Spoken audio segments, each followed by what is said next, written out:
Get out. Sorry, man. Okay. Get out! Yo! No! Yo, chill, man. Get out! Chill! Chill, man! Chill! Get the fuck out of here!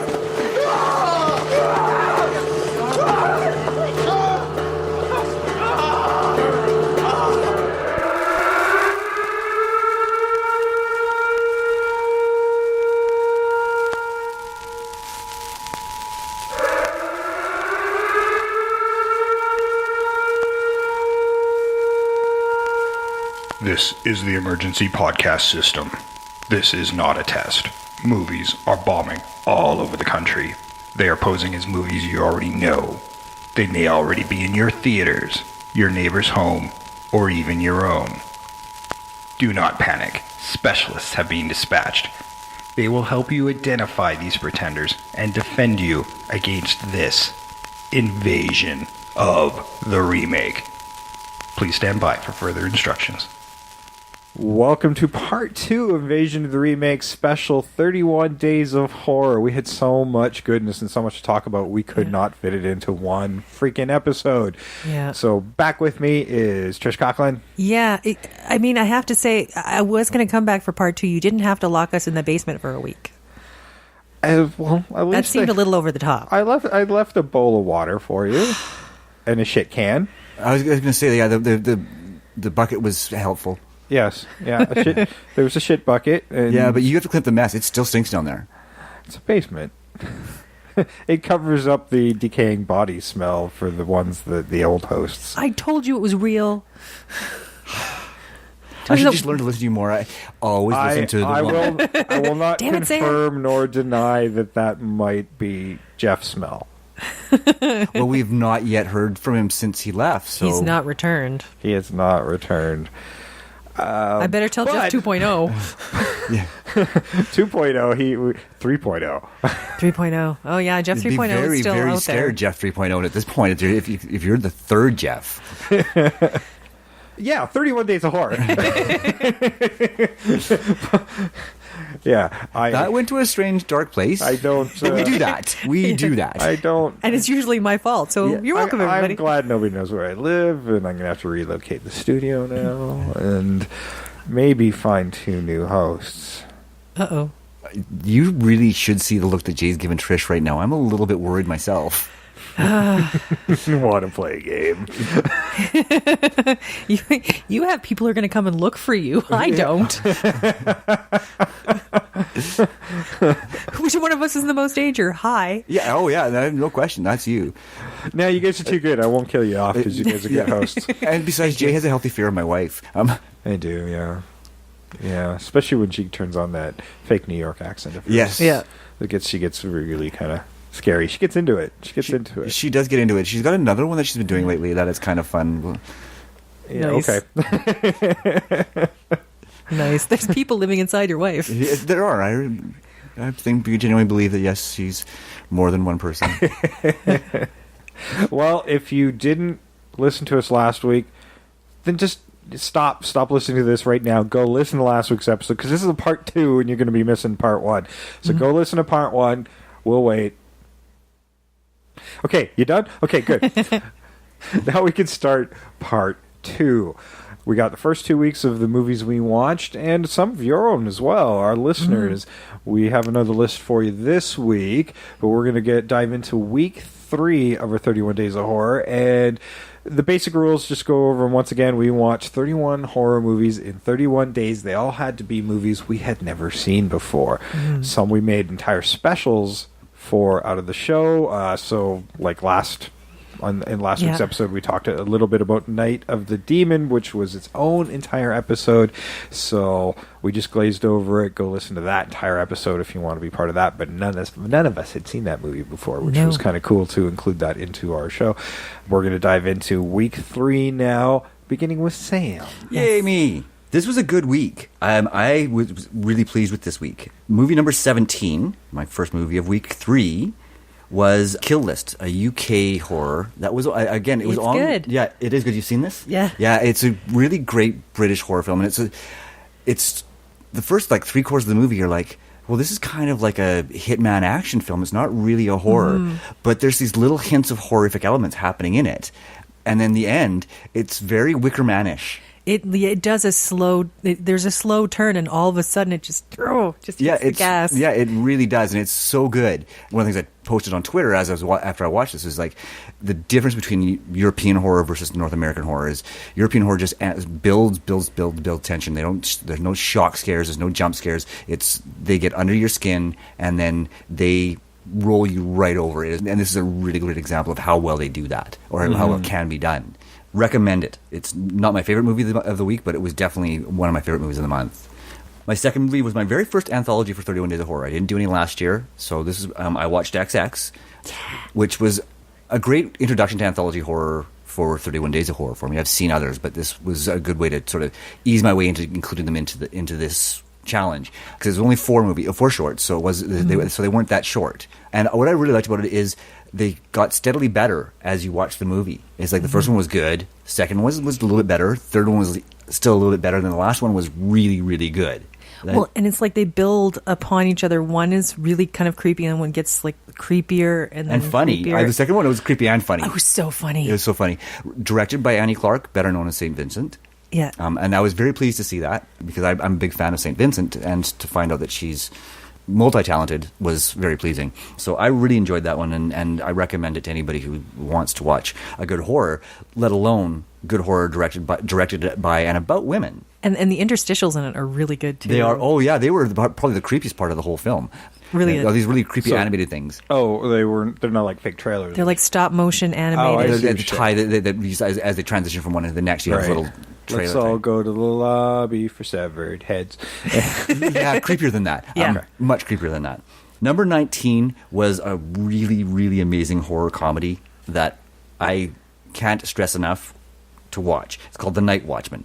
I'd never heard of it, and I came across it accidentally. I'm like, well, I'm in the mood for a horror comedy, and it was available, so I watched it, and I had a blast. I think it's the only vampire film that I actually watched this year, and the world has become overrun by vampires, or the city has become overrun by vampires, because clown vampires, no less. And more clowns for you. Yes, because this famous circus clown has been killed by vampires, and they transported his body back to his hometown.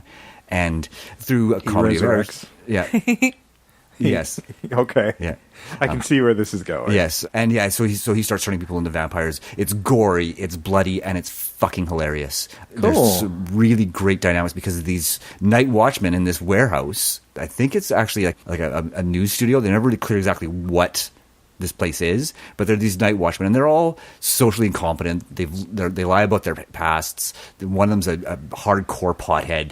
Doesn't look like one, but is. You've got the sort of head guy who brags about his past in the military when he was a line cook, and then you've got the new guy who's like this failed rock band drummer, which plays very well later on into the movie. It's just so much fun because it's got just the right amount of goofy humor with the right amount of gore, with the right amount of hidden humor as well. But this movie does not take itself seriously in any way, shape, or form, and it works phenomenally. Definitely, if you're in a horror comedy mood, watch it. It might have been my favorite for this week. Well, no, it's not, but it's close. Number 20 was Scream 4, which was a really great return to the franchise. Yeah, it's a little darker, right? It is a little darker. It captures the feel of the first movie really, really well. They got a little campy, especially by number 3. Things were getting really campy. And this was a bit of a return to form. Unfortunately, nobody wanted to see it by the time it came out. People had been already screamed out. Yeah. They had been, and it's a shame because I was one of those people, but I'm like, you know what, I'm going to watch it. I'm going to see what I missed because I heard good things about it. And it was definitely worthy of the praise it received. It's great. Yeah, they twisted the ending just enough to make it interesting. It wasn't surprising, but it was interesting at least. Yeah, and so I really did enjoy it. I did have a few minor issues with some of the writing, but Kevin Williamson, he's really great at putting together, crafting a great horror film. Yeah. So I would, certainly glad I watched that one. Number 21 was The Scout's Guide to the Zombie Apocalypse. And I do not know how I've not seen this movie, because I remember wanting to see it when I saw the trailers for it when it was in the theater. And What a howl. I watched it last year. I do want to see it. Or maybe it was, it was. I'm not even sure if I covered it last year or not. I can't remember. No. But I have seen it, and it's a really a lot of fun. A lot of fun. Yeah, and I love horror that doesn't take itself seriously, but it still captures a lot of the great horror tropes and gives you those few moments of uncomfortableness that you need in a horror. It gets surprisingly gory at times. It does, yes. Yeah.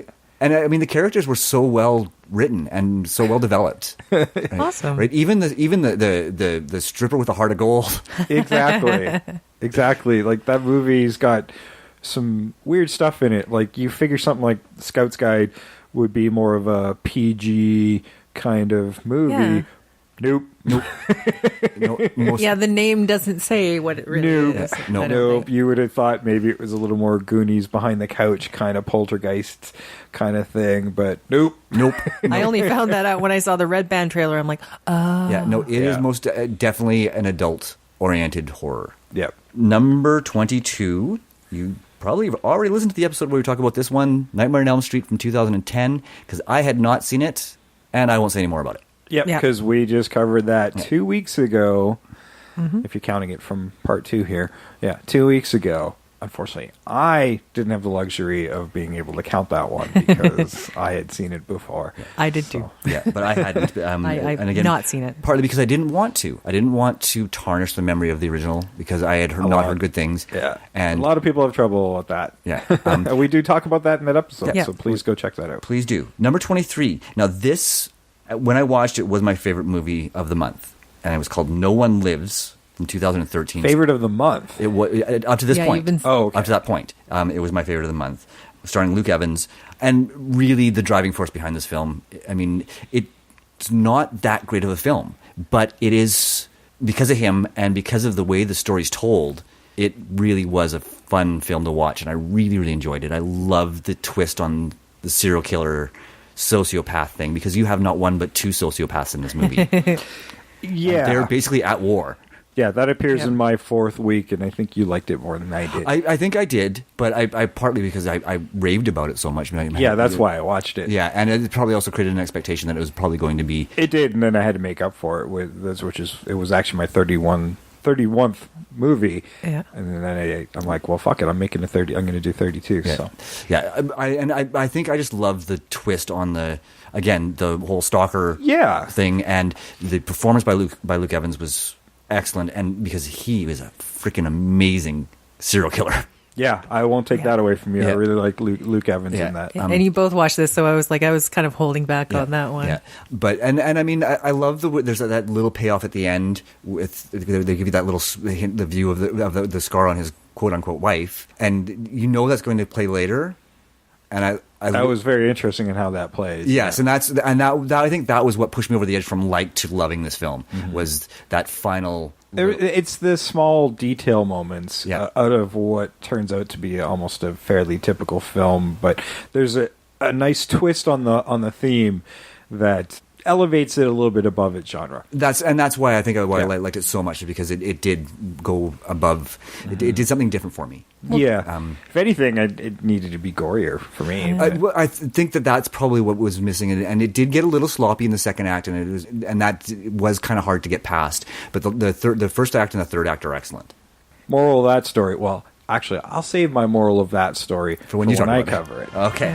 Note to self: do not order the fish. Hey, are you guys from around here? Please, we don't want any trouble. Don't. Yeah, don't. You're not the type. Trust me. I know the type.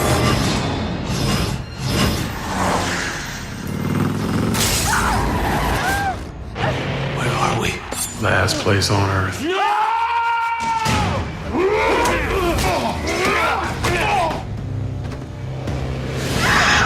What were you doing in the trunk of that car? No, you killed him, right? Please tell me he's dead. He's gonna come and he's gonna kill you all. Come on, bring it! Do you people have any idea what you're dealing with?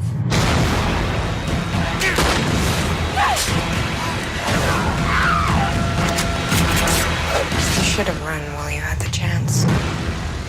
Then movie 24 was a movie from 1997 called Ravager. And every year I watch a Juliet Landau film because she's a Twitter follower and I like to throw a nod out to her. And I was pleasantly surprised by You like to throw those celebrities a bone once in a while. I know. Yeah. The poor Hey, you know celebrities what? that have I'm no not followers. going to lie. I If they know. retweet, that more people hear about us, more people hear about what we're doing. So, yes, I do my best to get them to retweet, and that's why I did this one, and was pleasantly surprised by it. Yeah, I have a similar thing because Lucky McKee's very good about doing that as well, and he did it for me last year, and he did it again for me this year. So I will probably always watch a Lucky McKee movie every year. Nice. Yeah, whenever possible, yeah, and that's why I try to fit in a Juliet Landau because she's really good about sharing stuff when you mention her, and so I did. But again, really pleasantly surprised by this. It's dated, there's no question, and it was clearly a low budget film, but conceptually, it was a really interesting and fun film to watch, and the performances were excellent. Got lots of, aside from Yancey Butler. Yes. Yancey Butler. I liked everybody. That does tell me it's 1997. Yes, Yeah. and I never liked her, and I still don't like her, and I'm glad she dies in this movie. What's the Cole's notes of it like? You said everything's great, but like what kind of plot wise is it? It's a sci-fi horror. Yancey Butler as a pilot of this shuttle. All the transportation on Earth now is done by decommissioned space shuttles, or space travel vehicles, and so they're shuttling from one part of Earth to another, and there's an accident, and they end up in this dead zone on Earth because there's radiation and toxins, and there's dying. And they accidentally find this toxin that turns people into zombies. But they're not your typical zombie. They're like rage zombies. Like they still function intelligently, but they've got a single purpose, which is to spread, to reproduce this virus among the population. But because they're stranded in a no man's land, it's just this small ship of people who are affected by it. And it's got a lot of actors that you'd recognize if you saw them, whose names I didn't write down, but you do have Yancey Butler and Juliet Landau, obviously. There's some really interesting subtext in there that made it worthwhile. They talk about the nature of humanity because Juliet Landau's character she's a clone. They clone themselves for parts, which we've seen in other movies. The Island. Yes, The Island is a really good example of that. But this predates that. But it's been done in novels and science fiction and speculative fiction for a long time. But yeah, and she's trying to flee, and that's part of the subtext of the story. And she talks about the nature of humanity a lot. She's basically the narrator of the movie.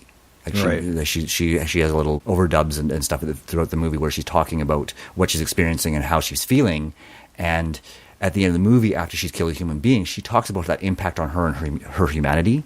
And it's really beautiful. Like it's like poetic. It's so beautiful. And so if they had a bigger budget and managed to keep that sort of beauty and of that particular character throughout it, I think it would have been a really excellent movie.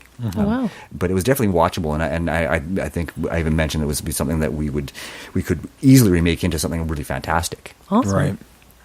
Cool. And that was number 24? That was number 24. All right. 3. That sounds good. It is a decent week, it sounds like, but compared to the other weeks, it seems a little weak. It's the week. I mean, I didn't have any that I hated. Oh, that's true. You didn't Yeah, really have he didn't anything you hate hated, anything, so but it's you had good. more mediocre. I mean, aside from No One Lives, and you know what? After talking with you about it, I can see why you didn't like it as much as I did. It's enjoyable. Don't get me wrong. Yeah, and it's definitely not my favorite of the month, but it was probably still my favorite of that week. Although The Night Watchman is a very, very close second. Right. Nice. Yeah, it sounds like you had a fun week. Like there's some fun ones. Yeah, and that's the good way to describe my week as we go into week 3 is there's a lot of horror comedies in this week. I'm not sure why that was. It just wound up being that way. So there's a lot of fun in this week. Unfortunately, number 17 starts with Knuckle Bones from 2016. We now have an emergency cutoff of our launch sequence. The launch sequence has now been aborted. Do not approach the launch area. But I aborted. I got out. About 15 minutes in, I'm like, fuck this movie. Basic gist, Nazis are testing some demonic board game. And Eject. and the acting is just stiff as fuck, and it looks like it's filmed on just a home video camera. It's got that weird crisp video look to it, and with the bad acting, I'm like, oh god, this is going to be some overplotted full moon piece of trash, but I like it when Full Moon does it. And I just was not in the mood. I may give it another go at some point, but I'm like, nope, can't do it.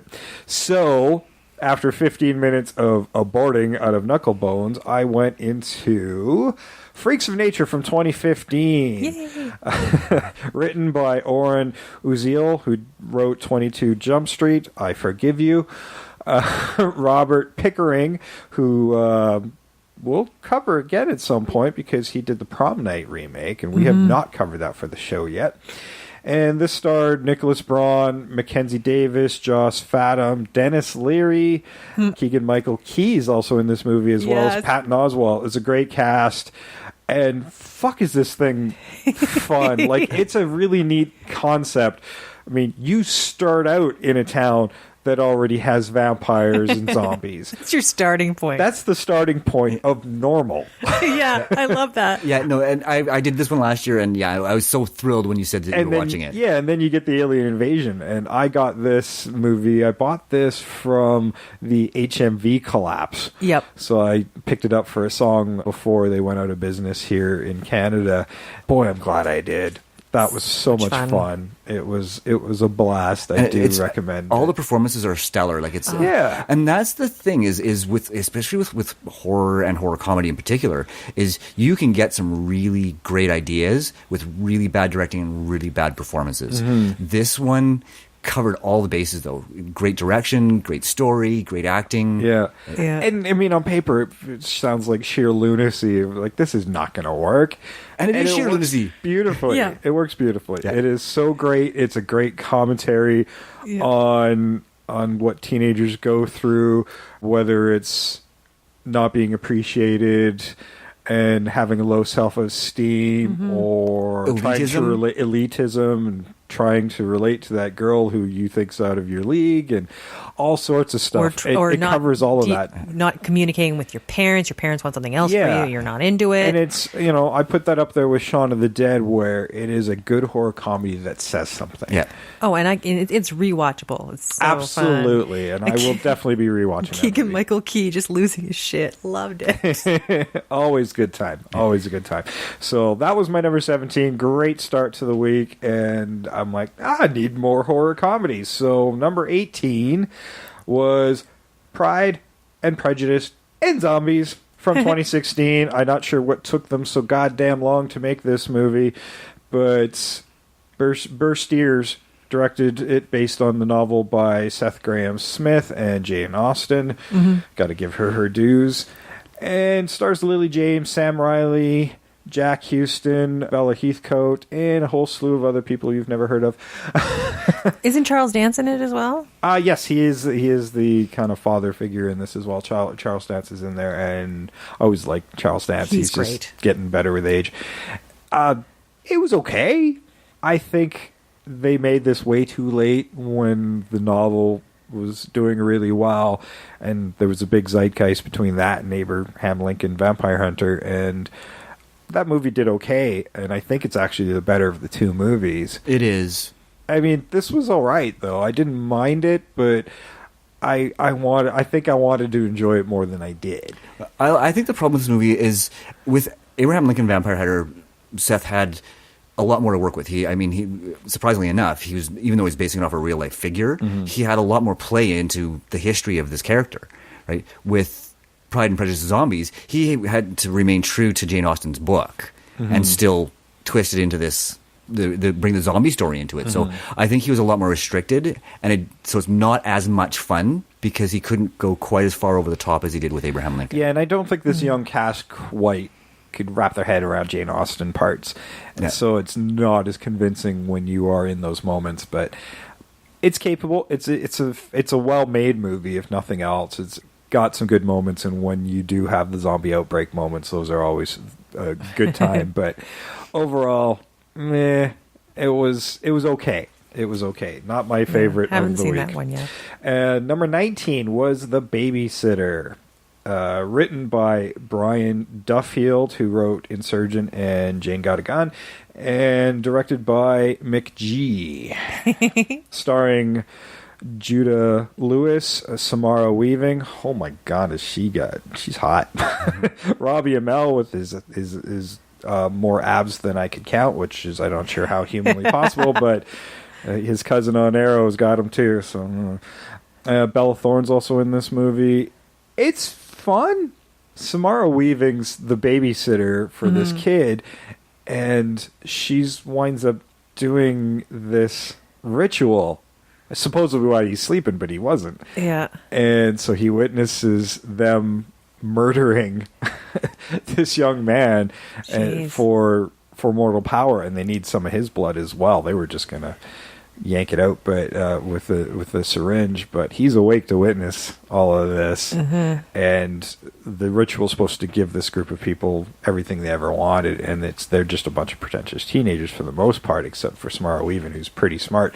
And then it just turns into kind of Home Alone survival horror, and he keeps wind up murdering each one of these guys in pretty grand fashion. It's a fun movie. It's a Netflix original, so anybody can go watch that right now. I had a lot of fun watching this movie, I gotta say. I do want to see that one, but there's another one that's coming up. It's a Christmas-themed one where this kid is like fighting against... It's Home Alone, but like it's another horror, but it's not out yet. I'm trying to remember the name of it, but I think it's like a similar theme where his babysitter and the people looking after him are evil, and he has to fight against them. No, I quite enjoyed it, and part of the problem with the kid he's got to struggle with because babysitter's really likable. Like, she's one of the coolest babysitters ever, except for the whole trying to murder you part. Well, in our previous episode, when we were talking about Halloween, and also our slasher episode, where we discussed how in a lot of these movies the babysitter survives because they're the one paying attention to the kid, and this is a completely different kind of take on it, where the babysitter's the evil person, the actual evil person. Yeah, no, so I really liked it. The next one I watched was another horror comedy I watched on Netflix called Patchwork. And this was written and directed by Tyler McIntyre, co-written by Chris Lee Hill, who wrote Tragedy Girls recently. And it was a Canada-US joint. It stars Tori Stoppler, Tracy Faraway, and Maria Bellucci, and James Phelps, who is Fred Weasley. Ooh, in the Harry Potter movies. He's mainly in a comedic role. This movie's kind of bonkers, and even now I'm not sure how much I liked it. Somebody has taken 3 girls, murdered them, and then stitched them back together, and they are all fighting for dominance in this kind of Frankenstein person who's wandering around getting revenge and just ripping people apart, trying to track down how she was killed. All 3 of them were trying to get killed. It is weird. But it sounds interesting. And yeah, it is very tongue-in-cheek, and there are definitely times where I'm really enjoying myself, but at the same time, I'm like, not the best written and best acted thing in the world, but there's enough in there that I'm like, it's enjoyable, but not the best one of the week either. Even now, having couple weeks out from it, I'm like, how much did I like that movie? I don't know. But would you say there's a nugget of a concept? Oh, I mean, more than a nugget. There's some good stuff in there. It doesn't all come together very great, but it's very patchwork. It's got some moments. Yeah, it is. It's patchwork like its name. Yeah, there are times where I feel like your character's very out of character, but part of that is part of the spin on it is the one of the 3 that got killed arranged it all. Oh God! Which kind of breaks their own rules because they kind of know what each one's thinking, so they should have known that right from the get-go. Yeah, and that really bugged me. So that might even be the worst one of the week, to be honest. The next one is another Netflix original. This one is by Eli Craig, who wrote and directed this movie. He also did Zombieland and Tucker and Dale versus Evil. All right. This one's called Little Evil. It stars Evangeline Lilly, Adam Scott, Sally Field, Clancy Brown, and Kyle Bornheimer. This was great. It's definitely plays a little sillier, but it is a lot of fun. They do some of the misdirect that they did in Tucker and Dale. Okay. But it is this kid who's got power and is supposed to be like that Damien son of but The Antichrist. The Antichrist. And the new stepdad is just basically trying to win him over for half the film, and is constantly the kid's doing shit to him all the time. But eventually he wins him over. And then the guys at the dark church are like, well, no, we can't have that. And that's how things progress. But man, fun movie. It's on Netflix right now. I was a little skeptical. I'm always skeptical about these Netflix originals, because the last few, when they first started doing original films, they've not been as strong as their television. But they're getting better. For sure. I gotta say, I think there were 3 Netflix originals I watched in this cycle, and I enjoyed them all. Xavier's 1922 from last week we talked a little bit about, and that's also a Netflix original. So Netflix has got some good stuff coming now. I'm looking forward to what they got next. I think Bright is Will Smith's thing that I'm kind of excited about. Yeah, you're seeing a lot of big names going to the Netflix originals too. Yeah. So. Number 22 was from 2005. It's actually a remake of 2000 Maniacs. This one's 2001 Maniacs. And it is written and directed by Tim Sullivan, who directed Detroit Rock City. Nice. Wow. Yeah. Written by Chris Coben, and starring Robert Englund, Lynn Shay, and Giuseppe Andrews. And it's fun. It's fun. It's the ghosts of a bunch of this southern town that's been lost, and these guys drive into town, been detoured into this town to celebrate with them, and are invited to be part of the celebration and feast, and turns out they're actually dinner. So where did they get the extra maniac? I don't know. I guess they did. That was their way of making a remake, but acknowledging the original, I guess. Okay, just curious. But I really liked it, and I was not expecting the whole ghost hook at the end. So, because I'd never seen the original, and we may cover that in more full scope in a future episode down the road. So, let us know if you want us to cover 2000 Maniacs and 2001 Maniacs. That's how fun. Number 23, another Netflix original. Wow. This one's Gerald's Game, based on the Stephen King novel. The screenplay was by Jeff Howard, who co-wrote Oculus, which was also written and directed by Mike Flanagan, who did Hush and Oculus. Love those movies last year, and I did Oculus in a previous year, but both great movies. I think he's one of the rising voices in the genre, and so far I haven't disliked a Mike Flanagan film yet. This one starred Carla Gugino, Carla Gugino, yeah. Carla Gugino, Carol Stricken, and Bruce Greenwood. This was one of those novels that we've heard wasn't really adaptable, and I think Mike Flanagan did a great job of capturing this. Careful if you want to have sex with handcuffs. Make sure you can get those handcuffs off the post if somebody has a heart attack. I've read this novel, and it's quite good. Yeah, and just the terror of being trapped in that kind of situation, and also being forced to look in your own past as well. And I think Flanagan did a great job adapting this. Granted, I have not read the novel, but as a film, it stands out. They did a hell of a job with it. Well, that's the whole thing with some of these things, like with Gerald's Game, that whole novel, you're kind of inside the protagonist as they're experiencing everything. So sometimes when you're trying to adapt material like that, that's where your problem is, because film, it's always a third person medium. You're not inside their head most of the time. Yeah, I think he worked his way around that really well. And overall, what a great year for Stephen King, right? Hell yeah. Great year for Stephen King. Wow. And number 24 to round out the week. And boy, a really strong week as a whole. And I'm still looking at this list trying to figure out what my favorite of the week was. And this might be this one. It is called Welp in Belgium, and everywhere else it is called Cub, from 2014. And the director was Jonas Govaerts, and I'm not even going to try to pronounce the rest of the names because they're all Belgian. This was basically Friday the 13th meets Lord of the Flies. Ooh. Yeah, so bunch of scouts go to a camp. Ooh, Scouts. Scouts, yes. Scouts another camp, theme. Another theme, yeah. That's right, you did Scouts Guide.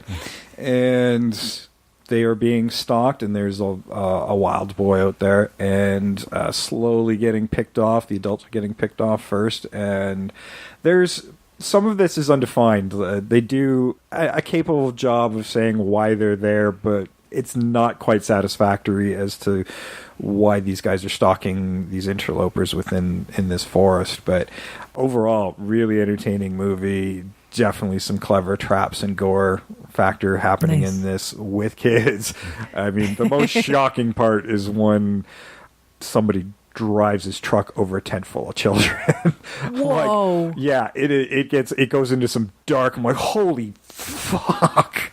I had to pause and breathe a little bit on that one. Holy.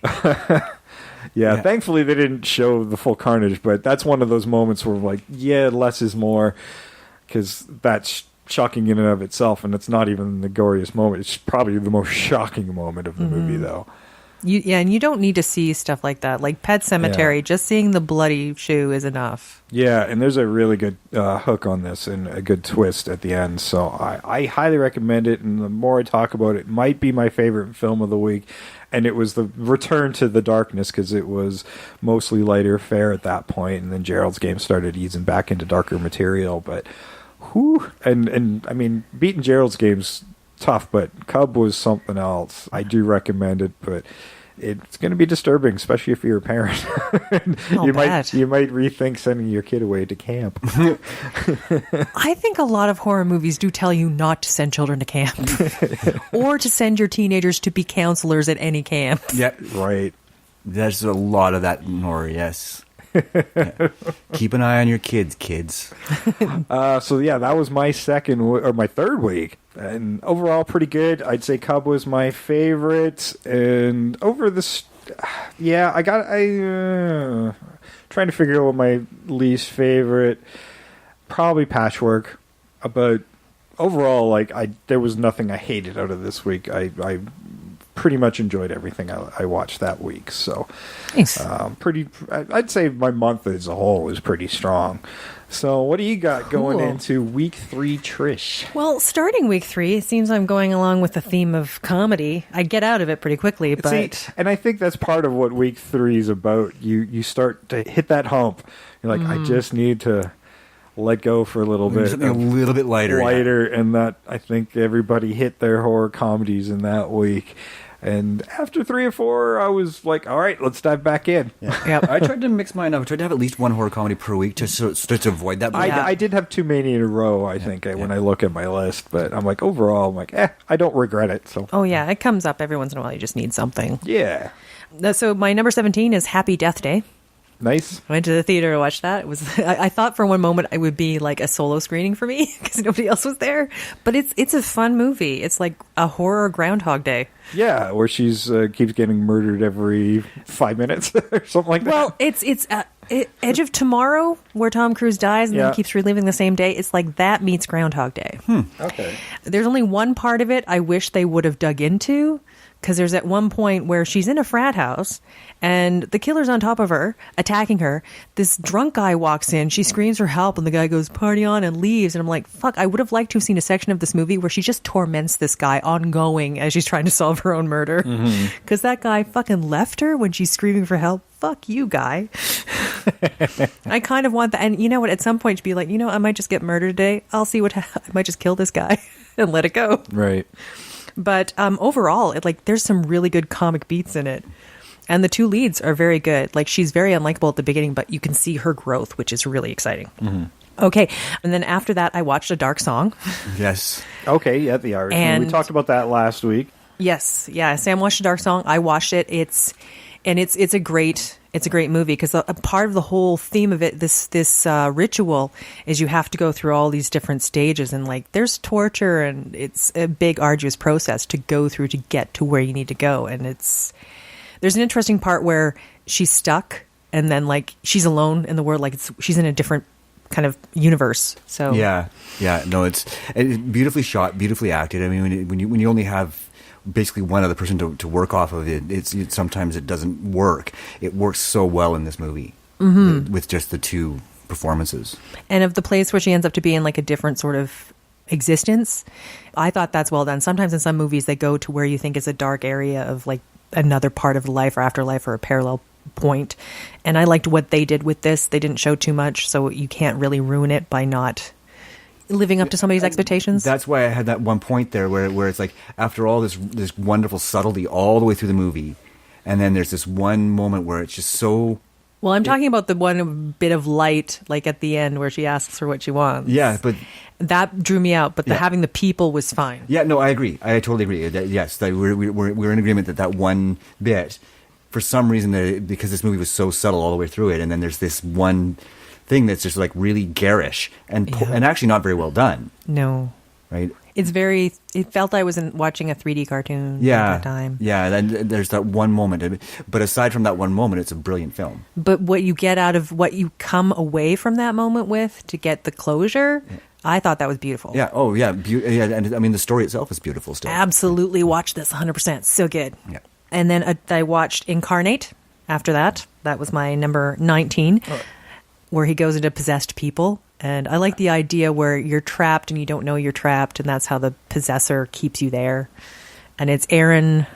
Oh, God. Eckhart? Aaron Eckhart's in it. Yes. And it was fun. It's a lot of fun. It has the Melisandre from Game of Thrones as the mom. Yeah. And Jay's shaking his head like, what? Yeah, I still haven't watched Game of Thrones. Yeah, shut up, people. I know. If you see Game of Thrones pictures, she's the redheaded lady. You will have come across it. It is for me. I just got into it late. I wanted to get into it, and then everybody kept telling me about it. Yeah, you can't well, now you've oversold it. When you guys stop talking about it, I will start watching it. Exactly. And now we're so close to the end. I'm like, I'll just wait. Well, that's the thing. I would say I'm got a few seasons in, and I'm kind of just waiting for the end because I'm going to just binge all the rest of it. Yeah. So in a couple of years, I will actually know what everybody's talking about. Yeah. Until then, nope. Yep. And then number 20, Autopsy of Jane Doe, which I freaking loved. So good, really good. And when you talked about this last week, where they're doing an autopsy, and what's interesting about this is you watch so many movies where you see detectives wandering around looking for clues. Just imagine this is in one place and they're unraveling clue after clue, but it's just through a dead body. Yeah, and as they're unraveling the clues, everything's escalating with the supernatural stuff. I like to say there's a happy outcome, but nope. Yeah. A morgue is already a creepy place.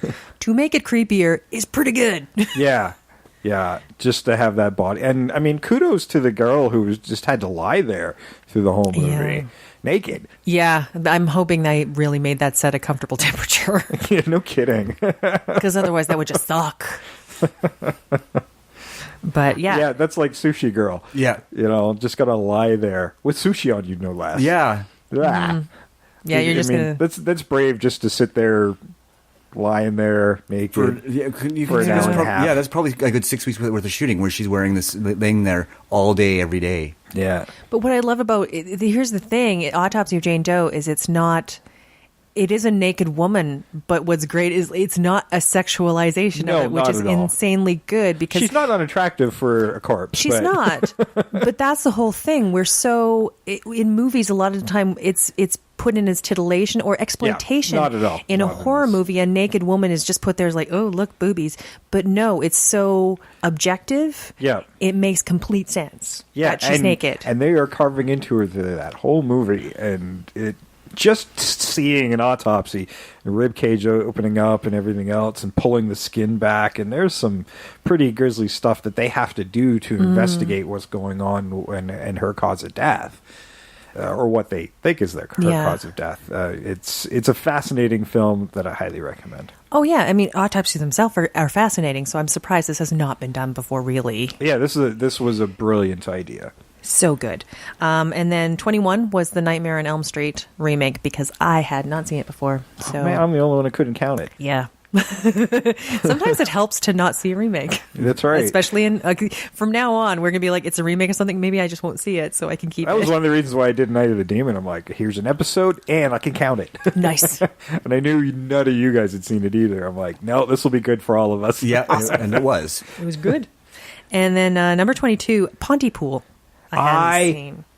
Did that for a long time ago for one of my other 31 Days of Horror when I just blogged about it, and goddamn do I love that movie. It's really, really good. Another Canadian, a fine Canadian horror.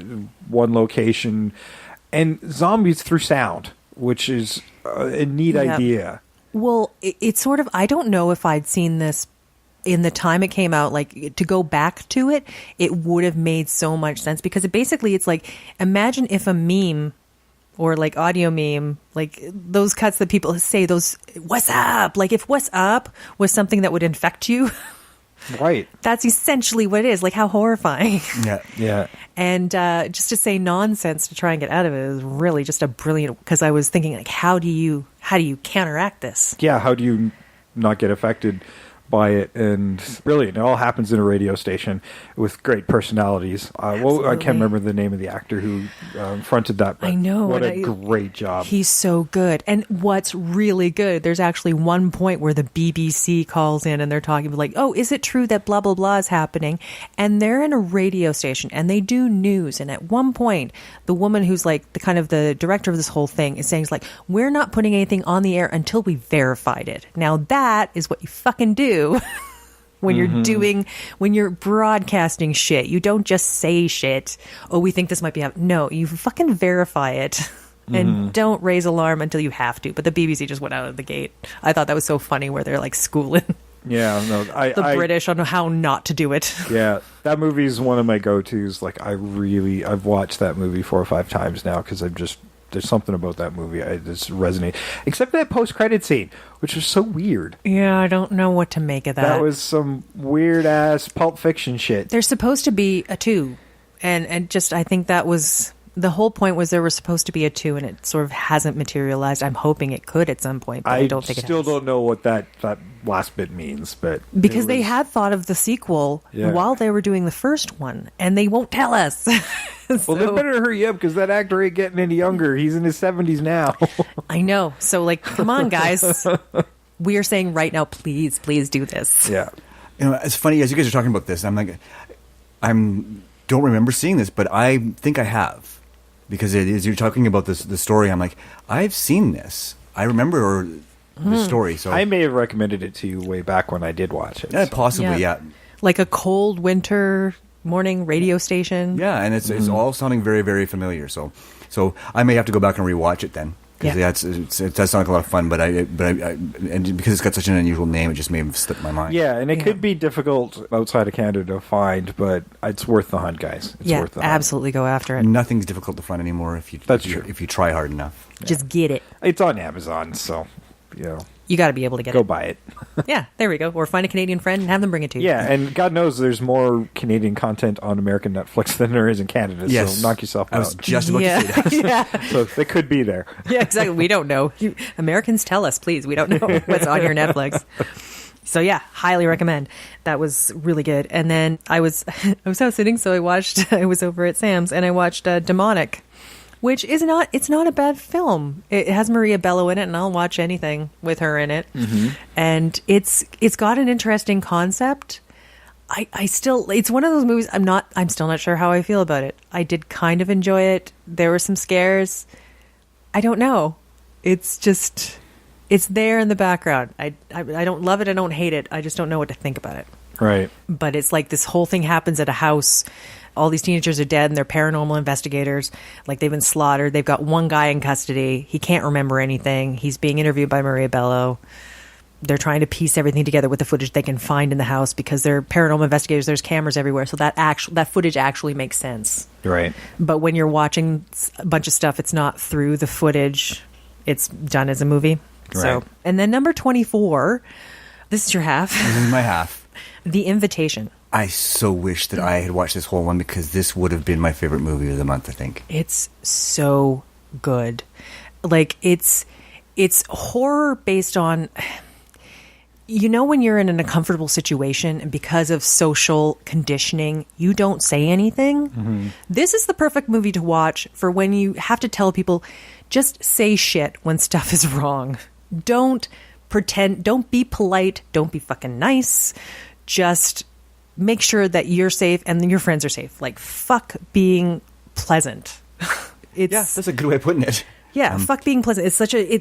We're all so socially conditioned, and like women especially. Like, just get the fuck out. Don't be nice. I mean, to be fair, in this movie, he was not pleasant, and he still couldn't leave. Well, yeah, but everybody else, all his friends are telling him, well, you know, it's nice to have everybody together. His girlfriend's like, calm down. No, don't calm down. You notice something stupid. It's just, yeah, I don't know. And then the ending, just, you saw that and we were like, holy crap. But yeah, it's beautifully shot. It's beautifully done. Another small enclosed space type film. It all takes place inside a house. Right? And one thing that bothers me is they never explain what happened to the girl who left. We talked about this. But we don't know what happened to her. But I guarantee you, I knew what happened to her. Yeah, but there's no closure on it, which was a little disappointing. We made a reasonable leap of logic. Based on how it ended, I think we know what happened to her. I'm pretty sure we do, yes. But because there's this whole sort of misdirect at a certain point, and we know what happened to her. Yeah, well, there's a couple of them, and one got turned on its ear really brilliantly, and I love that. I love that bit, but yeah, that didn't save that poor guy.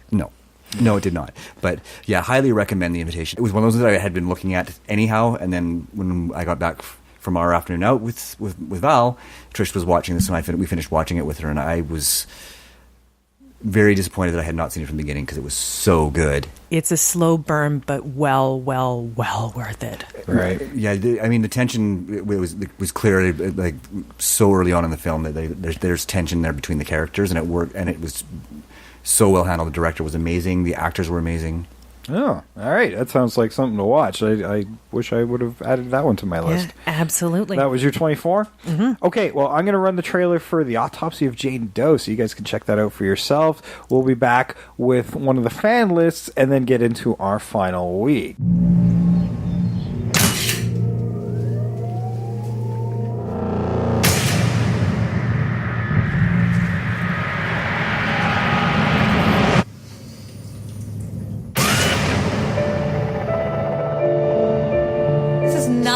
Expecting.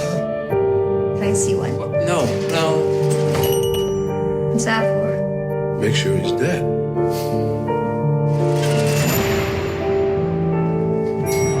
Sheriff, what happened? No ID, no fingerprints in the system. For now, she's a Jane Doe. He needs my help right now. 11 o'clock, I'm all yours. Subject is in her mid to late 20s. Hair brown. Flash flood warning now. Eyes gray.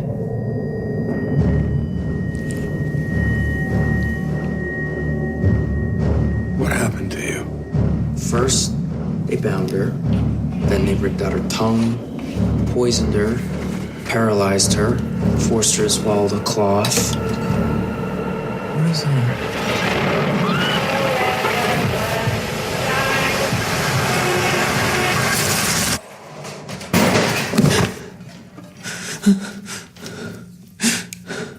Dad?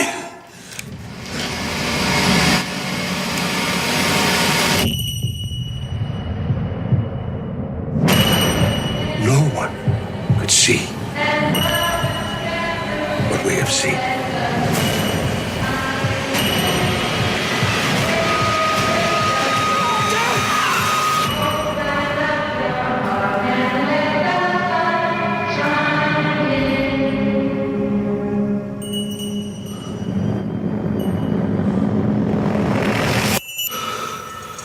That was The Autopsy of Jane Doe, movie me and Trish really enjoyed. Now let's get to some movies you guys enjoyed. This list was from Jessica Quaz, and she actually wrote a blog about it as well, so I'm not going to get into too much detail because I want you to go check out her blog. It is unsolicitedmovieopinion.wordpress.com. Nice. Once again, that is unsolicitedmovieopinion.wordpress.com. Go check it out. It's called 31 Days of Horror by Jessica Quaz. And her first movie I covered actually last year, and it's Mike Flanagan movie called Hush. Great movie. It's just a simple idea, home invasion. Guy attacks a deaf girl and he gets off by creating fear, but his normal tactics don't work, so he's got to really think this one through. And great movie, highly recommend it, but I highly recommend pretty much anything by Mike Flanagan, so go check it out. Her second movie was Texas Chainsaw Massacre, the original from 1974. Good choice. Her third, another classic, the original Prom Night, and we will cover that on the show at some point. That was from 1980. And she's obviously in the spirit because her number 4 was Prom Night from 2008. So awesome. And for the most part, she had a good month as a whole. There was very little she didn't like, so which is good. You want to have a month like that. Her number 5 was a movie that even I still not sure myself. It was Lights Out. I'm not sure how much I liked it, but she picked that one, and it's all right. I didn't mind it. I did last year. Yeah. I think we all did that one last year. Yeah, actually. I think we all did. It was the only one that all three of us crossed over. I think... Did one of you guys cover this one? Number 6 was the Belko Experiment, which that was me last year. Yeah, yeah. Number 7 was Life. I don't know why our fan base thought that was a horror, but might have to check it out. Horror sci-fi, and I think wasn't that the Ryan Reynolds one? Ryan Reynolds and Jake Gyllenhaal. Yeah, I'm gonna have to watch that one. I like sci-fi stuff. Number 8 was Gerald's Game. We just talked about that. Nice. And another great Mike Flanagan film. Go check it out. Number 9, we actually covered in our special episodes. A full episode was The Crazies, and she did the remake from 2010. Number 10 was the Netflix original The Babysitter. And nice. As I said, really fun. She loved it. Number 11, she stuck with Netflix and also did Little Evil. Number 12 was a movie I wanted to check out called Under the Shadow. Yeah, I was trying to get a hold of that one. Yeah, like a horror movie with Under the Shadow of War as well. I mean, the multi layers of that horror movie in war-torn Iraq, I do believe. Absolutely, yeah. Or Tehran. What a great idea. And I think that's one I definitely need to check out. Number 13 was Halloween from 2007. We covered that in our Halloween special last year. She's giving us tons of plugs. That's right. That's what we're going to have to read off more lists like this because it's good to plug our old episodes, right? We have done it. And this one we will cover in a future episode down the road. She did the original Hills Have Eyes from 1977. Yep. And that might be a case of where the remake was actually even better than the original, but we'll cover that when we've actually seen them both back to back in a full episode. Number 15 was one I might have to check out. It was called Hell House LLC from 2015. Oh, we'll get into that later. Oh, you've covered it. Okay, good. All right. Well, I will just save that for you. And this was one I wish I would have covered, but it's a long-ass movie by Gore Verbinski called A Cure for Wellness from this earlier this year. I started watching that, and I was really enjoying it, but it's slow, and I do have to watch a lot of stuff with my wife, and sometimes I don't get to finish watching stuff. Yeah, fair enough. Number 17 was one I obviously will recommend. I love this movie, and she did The Descent from 2005. So The Descent, I think any horror fan at this point that loves horror has seen The Descent and one of my its favorites. Praises. Yeah, so it is good. Definitely one of my favorites. Number 18 was The Ring from 2002. We covered that in an episode as well, and that was a very good American remake of that Japanese film. Number 19 was It Comes at Night. This was also on one of my lists. A very strong film by Trey Edwards, I do believe. But this one looked really neat, and it's on some best of lists, so go check that out. Number 20, I've not seen or heard of. It's called Slight from 2016. And the quick recap is the young street magician is caught in a dangerous slew of illegal activities while also struggling to take care of his family. Oh, wow. That was a good movie. Oh, you have seen it? I have seen it, yes. It took me a moment to place it. I don't know if I'd classify that as horror, I'm afraid, though, Jessica. Uh-oh. You may owe me one, Jessica. I think you might owe us a movie, because it's... Is it horror thriller? No, it's not even horror thriller. It's more of a sort of action drama. She also says it's a sci-fi drama, so more than horror. Okay. So she claims it. So Yeah. Okay. I don't know. Then if you know what, if she watched it thinking it was a horror and At found least- out it wasn't, she acknowledged it. She I will acknowledged it. rescind my request. Oh, so no punishment. No punishment because Okay. she acknowledged that it's not a horror. Okay, fair. She might not have known that going in Yeah. and then coming out. Fair. Yeah, I think that's fair. Okay. 21, It is really good, though. 21 was the Purge election year, which was the third Purge You've done movie. that? I did that last year. I sing the praises of the Purge franchise. Really love that franchise. Looking forward to more. I think there's even going to be a TV series that leads up to it's going to be about the political stuff about where politics leads to this government that actually goes on holiday for a day so you can go kill your neighbor. Probably like the current one does. I don't know, but it is a well-timed thing, and probably I hope Just turn on C-SPAN. Number 22 was 2007's Stephen King adaptation of The Mist. Oh, yeah. A great movie with a really sad ending. Excellent. They recently readapted it as a TV series, which I do not believe got picked up for season 2. So Yeah, I haven't seen the series. it's too bad. So I don't know. I haven't seen the series yet either. Number 23 was Satanic. I won't read her full unsolicited opinion because that you can do on your own at unsolicitedmovieopinion.wordpress.com. But the first sentence goes, wow. Wow. Okay, so there you go. I don't know if it sounds familiar, but I don't know if I've seen Number it. 24, this might sound familiar and might have been your number 24, The Invitation. Yes. All right, we lined up. You guys lined up. The ladies lined up, just like their cycles. That happens in groups. Not all the time. The horror cycle. That's what I'm talking about. What are you talking? Man. Yeah, the slasher cycle. The slasher I will cycle. give you the slasher cycle. There you go. Number 24? She gave me two 24s. Oh, yeah, my numbering went off at one point. I had to renumber. Yeah, her numbers renumbering, or her numbers gaff is immortalized on her website.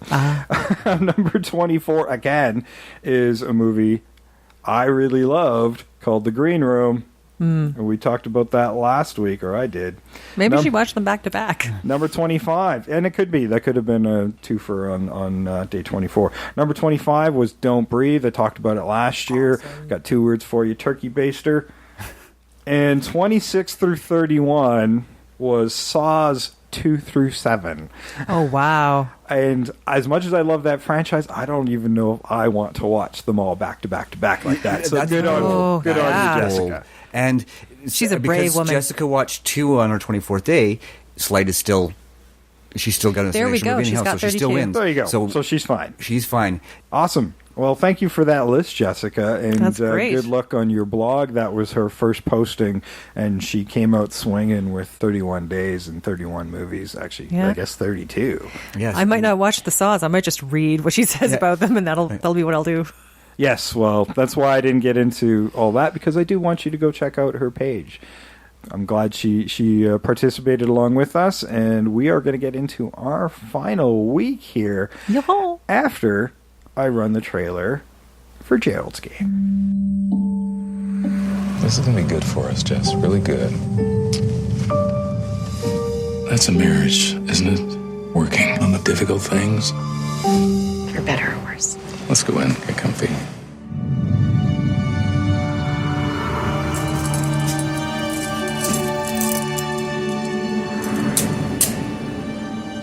I bet you think your husband will be back any minute. Try to call for help. There's no one for miles. Gerald? I'm sorry, baby. You don't get to know my name. I don't like this. I'm serious. Stop. Like that. Stop it! Are you playing? Is this really what it takes these days? God, how did we go so wrong? We were happy once, weren't we? Gerald? What? What's happening? Gerald!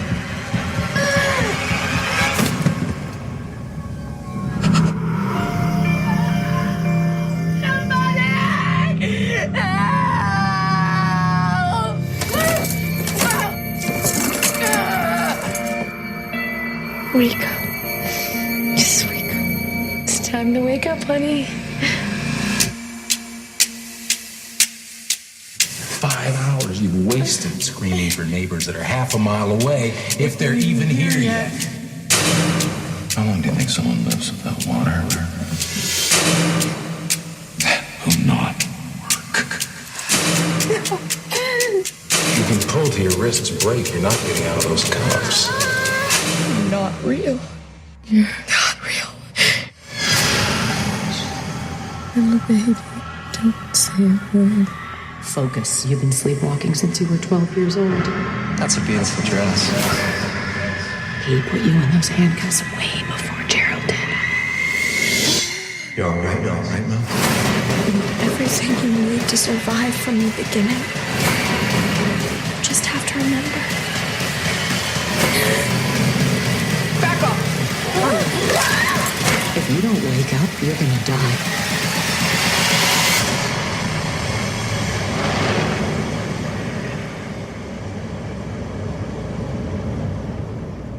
All right, so that is Gerald's Game. If you haven't checked it out on Netflix, please go do so. No, I am not getting paid to plug Netflix. It just worked out that way. It would be nice, though. Yeah. No shit. Hey, Netflix. How you doing? How you doing? Hey? Huh? Got a little something for you. All right, well, my next movie for the final week, and I actually have 8 movies here because I can. I say you have to watch at least 31. You don't have to limit yourself to 31. You can be a nerd and do extra credit. I did extra credit mainly because I wasn't satisfied with my ending movie. That can happen. It didn't end me on the note I wanted it to end on, so I went with something I knew would. My 25th movie, I went with The Revenant. No, not that one. I went with 2009. This one does not have a bear.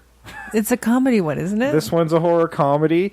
It is written and directed by D. Carey Pryor, who mainly is a special effects guy. Did the special effects for In the Abyss and Bubba Hotep. Nice. Yeah. That's a good pedigree. This stars David Anders, Chris Wilde, and Lewis Griffiths. It is basically about a vet who dies in a war. I guess he probably dies in action in Iraq or somewhere, and his body's brought back home for the funeral. Except he doesn't stay dead. Yeah, he's essentially patient zero, and unlike normal zombies, he's got his faculties when he wakes up and goes sees his friend, and they realize to stop the decay, he has to drink blood. Mm-hmm. And there's a lot of comedy involved. It's kind of an action buddy cop comedy in a lot of ways. Yeah. So they're out killing bad people, and he accidentally winds up killing his friend and bringing him back. And, nice. And it just keeps going. They're really stupid. Like they actually figure out certain things, but they just don't do them. So it was like, well, maybe I should have cut off your head when you came back and whatever. So he's off getting the blood, but everybody they've killed, so he can get his blood, also resurrects. And it just spirals out of control, but it's got a great twist at the end. Nice. As well. I mean, it's tragic because nobody's kind of left standing at the end except for him, and they're all turned into biological weapons, and he's redeployed into Iraq. Ah, shit. So essentially, this is what a lot of horror movies were actually doing. Like when we're talking like Resident Evil, when they're trying to make a bioweapon in a lot of horror movies, this guy is it. Oh yeah, and he's just turned into a giant bomb that's let loose. and what's funny is I did come across this one and when I was looking at trailers for things, and like this is kind of the actual meaning of a revenant. It's not bears and Leonardo DiCaprio. This is a revenant. Yes. Yeah. No, that's the real meaning of Revenant. It's an intelligent zombie, yeah. So this was fun. I had a good time watching this. It's long. Oh, really? For a horror comedy, it's long. Oh, wow. It's over. Yeah, it's about 2 hours. Oh, wow. Yeah, there's a lot because there's a lot of just buddy stuff and them figuring it out. And sometimes I think they spend a little too much time on all that stuff. It's a little too self-indulgent at times, but it's an enjoyable movie. Instead of a buddy cop movie, it's a buddy zombie movie? It's a buddy zombie movie. Yeah. buddy zombie movie. Number 26, Trish already talked about it. Ouija, Origin of Evil from 2016. Another Mike Flanagan movie. Director of Gerald's Game, Oculus, and Hush. Written by Jeff Howard. Starring Elizabeth Reeser from Oculus. So good. Lula Wilson, Annalise Basso, and Henry Thomas, as we talked about. I did the first Ouija movie for 31 Days last year and wasn't overly impressed, but kept hearing good things about this one. And as a prequel film, takes place in 60s, early 70s. And great premise. It's a great premise with the mom who's raising the family by basically fleecing marks and as a fake medium. But I don't know if she's taking money from people, but she's essentially not. She is doing it for noble reasons because she's basically helping them with things they're stuck on with the death of a loved one to help them move on. And she sees it that way. She's not seeing it as a scam. I mean, it is, but she genuinely believes she is helping these people. Well, and at one point her daughter does help a couple people because there's this one guy who comes in and his daughter and her husband are trying to convince him to give them all this money. And so the daughter completely turfs it by making him believe that his dead wife does not want him to give them any money because she knows that they're the scam artists. That's the fun bit. Yeah. No, they do definitely is a conscience to it all, which is good. I really enjoyed this movie. I liked the twist of it and bringing the Ouija board as just another device, but winds up raising something that infects the daughter. Really, really great. And it's a great way to put this franchise back on track after a false start. And I didn't get to see the Annabelle movie. Yeah, she's in that one too. I was going to try to watch that, and it sounds like they did something similar with the origin of the doll. And it sounds like that is way better than its predecessor as True. well. And this young actress who's in it is great. Yeah. She's really good. Yeah. So, highly recommend it. Number 27. I wish I could recommend it, but I don't. It's another found footage one, or kind of found footage. It's called Grave Encounters from 2011. It's written and directed by Colin Minahan, who also did Extraterrestrials, which I actually kind of enjoyed, and Stuart Ortiz. They are now known as the Vicious Brothers, starring Ben Wilkinson, Sean Rogerson, and Ashley Griezo. This was one of those small budgeted things, and it's a takeoff shows like Ghost Adventures and whatnot, and the parts where they film it like the TV show, like the actors kind of have the right voice for it, and that works pretty good. Unfortunately, the more off-camera moments feel like acting. They're pretty, I find, the kind of stiff, and the camera work that's supposed to be for a professional TV show is pretty shitty. Like, hold the fucking thing still. It's a TV show, you dumbass. See, and when I watched it, I thought it was a YouTube channel. I didn't even think it was TV. Yeah, and I read some positive reviews on this, and honestly, it's okay, but I really did not get into this one. I wanted to like it because I watch shows that this is inspired by. And no, just I didn't buy it. I didn't buy into what the story they were trying to tell, and yeah, this was definitely the loser for the week. Well, going into a haunted asylum, that's something. Yeah, I wanted better. more than that, and just didn't work for me. I really wanted to like it because it's Canadian, but it didn't work. Number 28, I had never seen it. We covered this as an episode, Transylvania 65000 from 1985. I won't go into it. Just go. Listen to the episode that we recorded as we remade Transylvania 65000 a few weeks ago. Number 29 is A Christmas Horror Story, which is an interwoven anthology similar to Trick or Treat from a few years ago. It was directed by Grant Harvey, Stephen Hoban, and Brett Sullivan.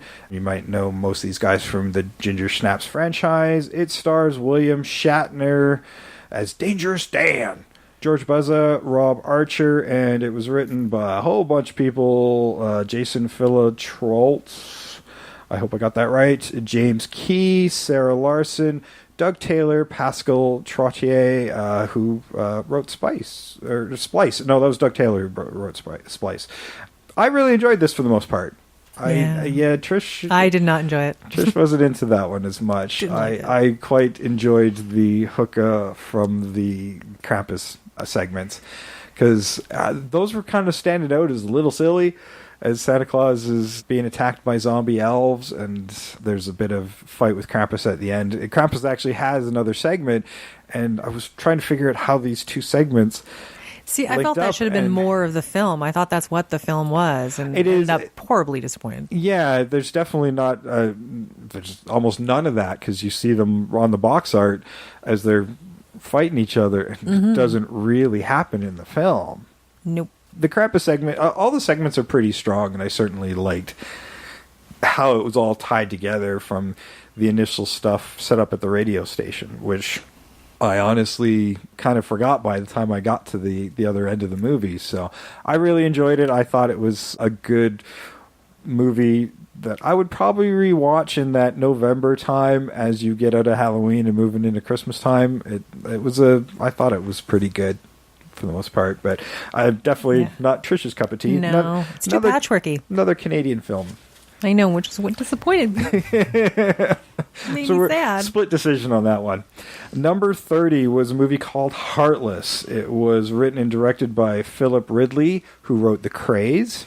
Ooh. Oh, nice. Yes, starring Jim Sturgis, Luke Treadaway, Clements Posey, and Noel Clarke.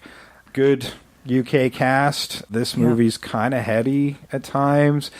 It is a dark exploration into, I guess, a mental collapse of this character, and he's seeing things that aren't really happening. But right. I mean, you think it's very much almost a demon street gang that he's joined. Oh wow! And he's being forced to do certain things, and then when his mind clears, he starts seeing reality. It's an interesting premise. It takes too long to tell. It was, I think, smarter than its execution.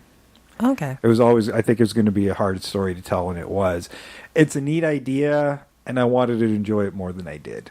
That happens. It's well made, though. It is very well made, and the creature effects were pretty cool. Cool.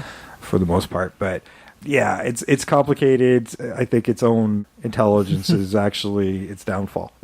Yeah. Which happens sometimes. Sometimes you can be too smart. Yeah, I think it's a little too smart for its own good. Number 31 was No One Lives, which Sam already talked about. This was directed by, directed by the guy who directed Midnight Meat Train, because I'm not even going to try to pronounce his name. It is a tongue twister. Oh, fuck it. Ruhei Kitamura. Okay. I think I did all right. You did all right, You did. actually. And written by David Cohen. Now, I thought Midnight Meat Train was okay. I've seen it a couple of times, so obviously I liked it enough. But that was one of those movies that didn't quite have enough story to drive the whole thing. And it was based on a short story, so there's a lot of padding. And it's capable, but it could have been so much more. Mm-hmm. And they just didn't have quite enough writing in there. And this one feels similar in some regards to me, where they have a really great idea that kind of gets stretched out. I think Luke Evans is fantastic in this movie. He plays an incredible bad guy.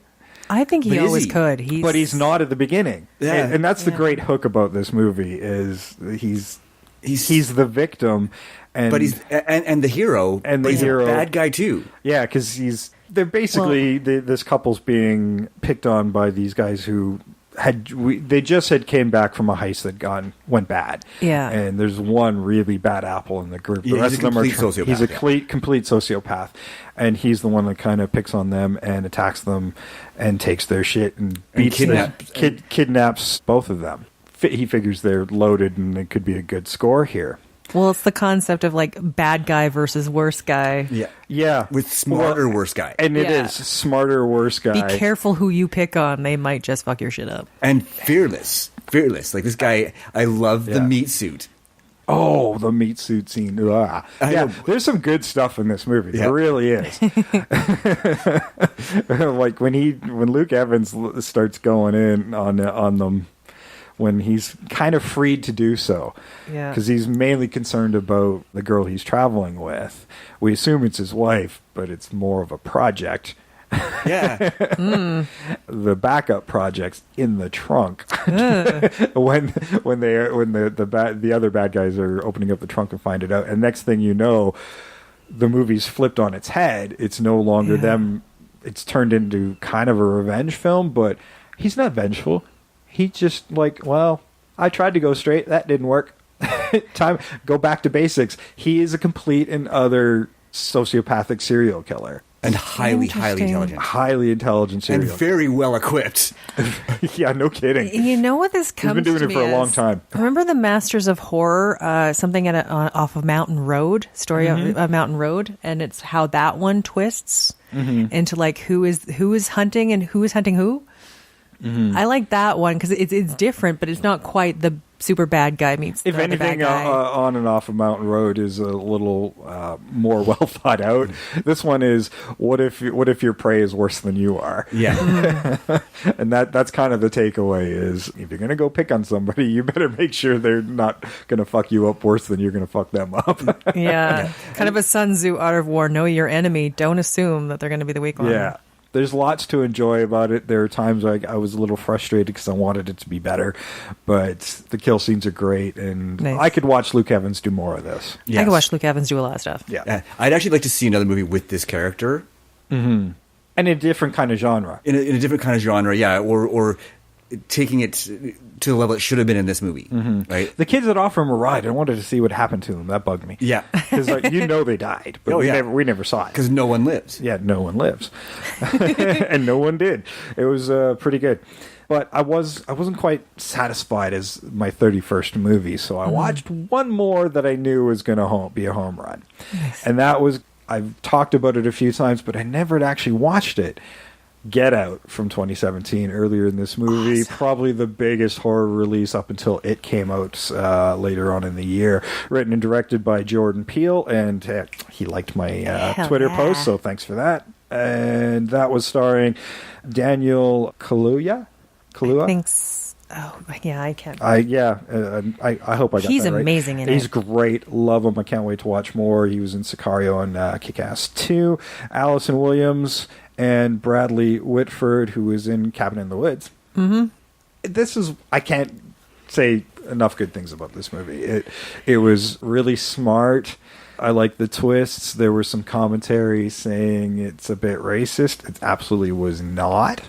I don't think. It's the point of it. It's a commentary on racism. Not at all. Not really, because when they were capturing these black people, they were picking them because they were stronger, faster, age slower, all these things, and they were transplanting the elderly's brains into them, but because they were more suitable hosts. Good point. And at no point did I think it was a racism issue in this film. I mean, you can certainly see the commentary on it. That's what I meant. It was a commentary on it. But there is a commentary on it at a certain point. I mean, these white people are doing it and absolutely getting away with it. Nobody's looking for these missing black people. That's exactly and that was, I think, more of the commentary. Yeah. That's exactly it. Yeah. Because the movie stuff wasn't racist, but it was a commentary on racism. That's what I'm saying, Yeah. Like these white people are literally getting away with kind of a version of murder. Yeah, no, it was a fantastic movie. Maybe not my favorite of the month, but definitely my favorite for the week.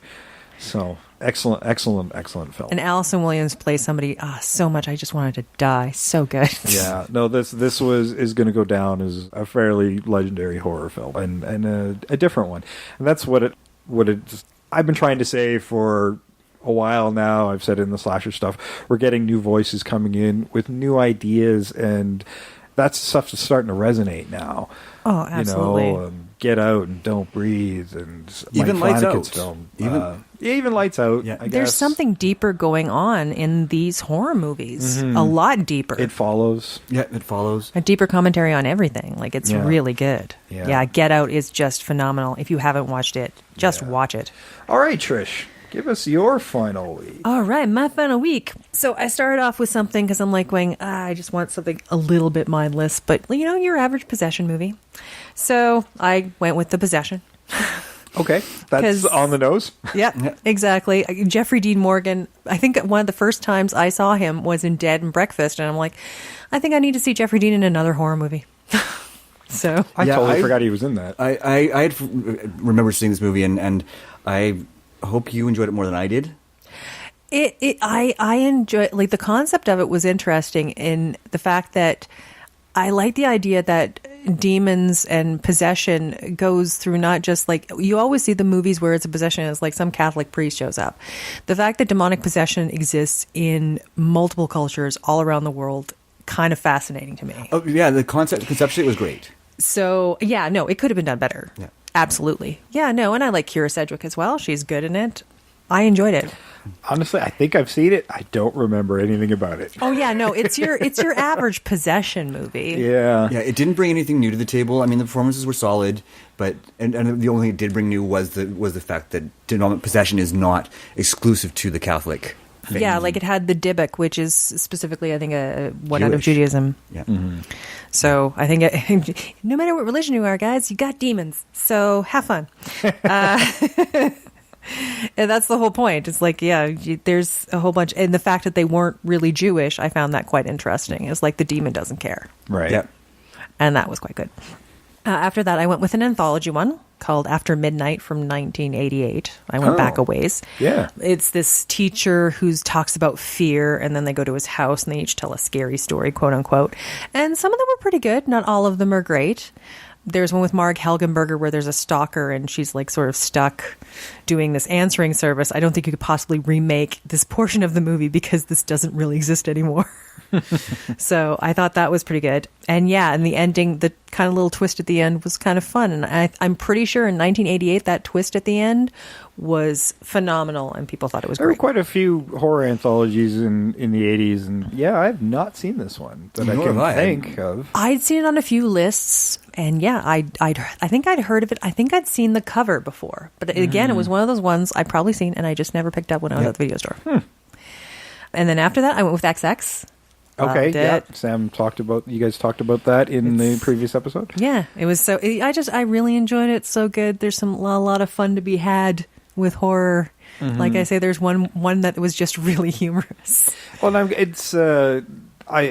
wish I had gotten to it because it was on my list, but in general, it's nice to see that some of the rising voices in horror are also female.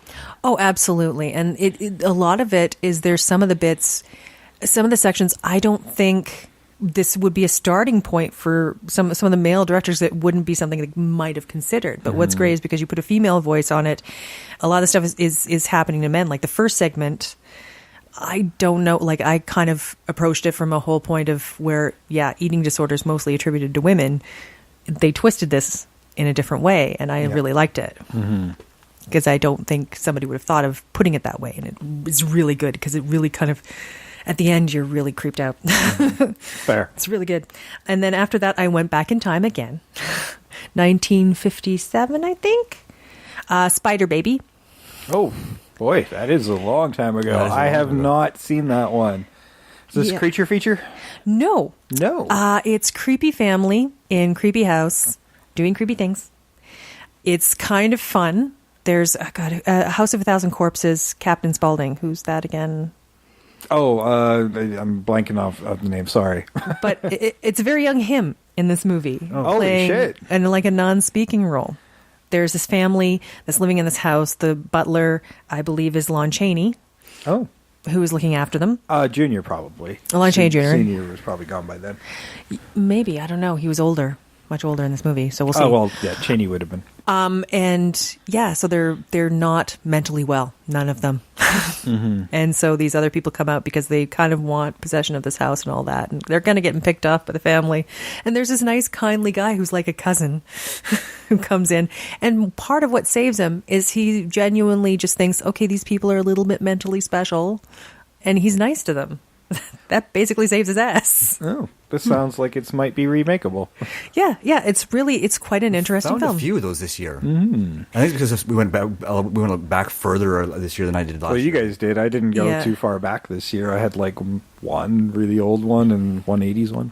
Well, I was thinking about this as well because I'm like, maybe just look back at a few older ones. Yeah, I certainly intended to, but like I said, the mental list was massive. Yeah. Oh yeah, there was so much I still didn't get to see, even though I was like I wasn't really in the mood for it. But this I was in the mood for, and I'm glad I watched it. Excellent. Then after that, it was another found footage, which I thought this is what Sam was talking about when he talked about the found footage he didn't enjoy, and I'm like, but I liked it. It was called Hell House LLC. Oh, yes, that was on Jessica's list. Yeah, and it's sort of found footage, but sort of faux documentary. Okay. Because you have the documentary interstitials where they're like, nobody knows what happened in that house, and like people investigating it. And then there's a girl who shows up with video stuff from what they've taped in the house, because it's this company that sets up a haunted house every year, and it's her and her friends, and they ended up in this one particular house setting it all up. So the cameras, and in some essence, also make sense because they're trying to keep eyes on their customers, like in the house, making sure everything's going fine. So it makes sense the cameras are there. But some of the footage where they're trying to just document it, a little bit out there. But okay. A decent ending and a decent way to do it is... A decent way to do found footage is make it as part of a faux documentary. Mm-hmm. Which is what they did with the Houses October built, basically that same kind of concept, right? Mm-hmm. Yeah, but I mean, like, this is a documentary about the incident itself. Yeah. So I think you can couch it that way, and it's not so much handheld camera work, and Right. it does work better. Okay, cool. And then after that, this is when I borrowed from you The Devil's Backbone, because it's not a horror. It's not me doing 31 Days of Horror if I'm not saddened by Guillermo del Toro. It is, man, he is a master at mood and gothic horror. He tells a really intense ghost story. And just like empathy at the end, like just feeling, oh, God. It's a sad movie. It's a sad movie, but what I loved about it is you sort of have this beginning where you have this one kid you think is going to be like this bullying force, and this at the end of the movie, I loved him the most. I thought he was the best character. Mm-hmm. But yeah, if you haven't seen it, watch it. It is a gut punch, but it's beautiful. Yeah, I would say that about most Guillermo del Toro movies. So pretty much. But yeah, Guillermo del Toro, the guy who can terrify you and then make you cry. Yep. That's what he does. Very much looks like his new kind of Creature of the Black Lagoon inspired movie is going to be a similar vein as well. Yeah, and I mean, to me, that's the epitome of filmmaking. If you can terrify me and then make me so monumentally sad, that's incredible. And then my 31, which I didn't end on, kind of for the same reason you did, Comedy of Terrors with Vincent Price and Peter Lorre. We talked about that a little bit before, and... You think with that cast it would have been better, but it's fine. Exactly. It's fine. It's fine. It's fine. I think it could be remakeable, but it's fine. Yeah, like we said, Birkenhair does the same thing. So, and then the final one I watched is A Girl Walks Alone at Night. That's Anna Lily Amirpour. Yeah, and that's also in Iran, isn't it? Well. It's in Iranian, but what I found out when I was kind of doing some research for it, I think they filmed it somewhere in California. Oh, well. But it's it's the ultimate vampire horror movie. Mm-hmm. It's really good. Like it's a visual feast. You might think it's slow. If you're wanting to watch it, be prepared that she's taking her time with her shots. She's taking her time with it's visually an amazing I don't think movie. there's anything wrong with slow builds and building mood. Like, I don't mind slow horror movies, the slow ghost stories and whatnot. It doesn't have to be carnage and deaths every 5 minutes. And there's not a lot of blood in it. What's great about it is it looks at basically all types of vampirism. She is an actual vampire. There's lots of visuals of like the little pumps that bounce up and down, basically vampiring oil out of the earth. There's a junkie where they show junkie vampirism, which is an actual thing in which you try to get their people addicted so that you're not alone, and B, you have somebody else to participate and feed your habit. Oh, wow. You have how a family member will be a vampire and just take everything from you, like to support their habit and like suck everything you have to give. It really just covers every base of vampirism. Oh my gosh. Well, yeah, it sounds like this movie says a lot. It's so good. I can see why it's on a lot of best of lists. Really good. Yeah. And it's one of those movies I was looking at for this year, but I'm not sure if I can deal with something that heady, especially as I was getting near the end of my list. Heady and heavy. Yeah. It sounds heavy. Yeah, but my last movie of the year ended up being pretty heady and heavy as well, so we'll see what happens there. Yeah. But yeah, that's my list. Okay, well, you've already kind of hinted at it. Let's get into it. Okay, so movie number 25 was a movie called Cold Moon.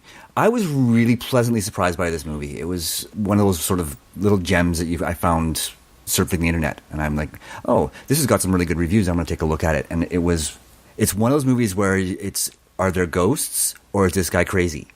Is he is it insanity? I mean, it's kind of one of it's like a serial killer, supernatural kind of story. Basically, this banker starts killing off this family because he needs their land to complete a deal that he's trying to make so he can get out from under his father's thumb. Mm-hmm. So it's got motive, twisted, sick motive, but a motive nonetheless. And it's basically his descent into madness. But you question whether or not it's because of the ghosts or because he's gone crazy. And it was because of the abuse from his father, because his father's really abusive and basically a control freak and controls his son, even though he's no longer the banker and that kind of thing. It's beautifully shot, beautifully acted, and the is it or is it not paranormal stuff is really, really well handled.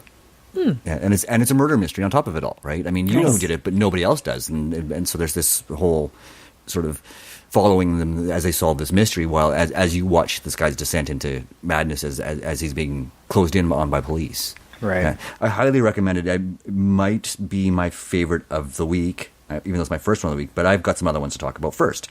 Number 26 was The Babadook.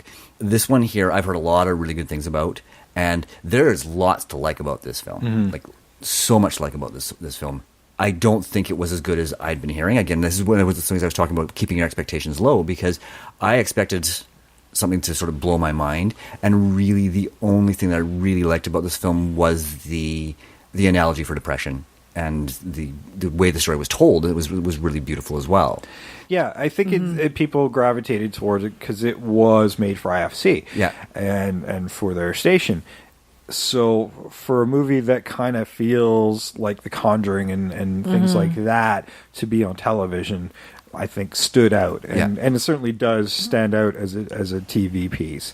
And we're seeing higher quality stuff being produced for these cable channels, like The Babadook. And I think it's a strong film, but I kind of agree with you. I did it for last year's, and it does feel like what it's supposed to be, but I'm kind of with you on that as well. I'm like, well, I think the hype kind of overplayed it for me as well. I think if I hadn't known about it, I think I would have enjoyed it a lot more. Yeah. Then the next one I watched was actually Trish's choice on my behalf. Yeah. My second anthology of the year was Tales of Halloween. I really enjoyed this. It was a blast. It's just so much fun, and I love the way they sort of tie the stories together through these little reappearances of characters. Mm-hmm. Yeah.